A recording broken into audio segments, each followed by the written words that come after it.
walang ginikilingan, walang pinoprotektahan, walang kasinungalingan, serbisyong totoo lang.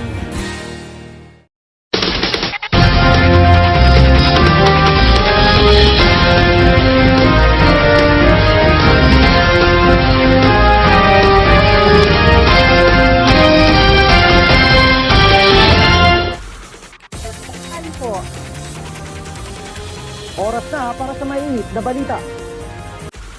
Bilis ng pagtagas ng langis mula sa nasirang underwater pipe sa Rosario, Cavite, kontrolado na. Pero bagong pinagmumula ng tagas, nadiskubre. Bukod sa epekto ng oil spill sa kalikasan, mga residente, posible rin daw makalanghap ng maliliit na particle ng langis, ayon sa Greenpeace. Lumubog na LPG carrier sa Limay, Bataan, pinag-aaralan pa kung paano tatanggalin. Mga lugar na sakop ng Maynila, 10 hanggang 14 na oras na mawawalan ng tubig kada araw.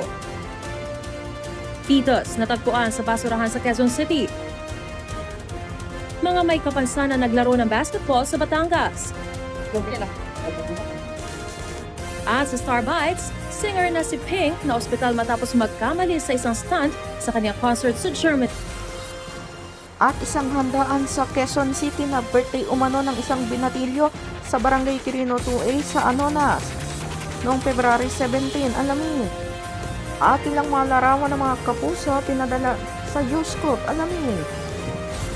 Kabilang ng 16 anyos na binatilyo at ilang mga kapuso celebrities nagpadala na ng mga larawan, alamin. Pagsaluhan natin, may init na balita dito sa Balitang Hali. Bakas pa rin sa ilang bahagi ng bansa ang epekto ng pananalasa ng Bagyong Basyang.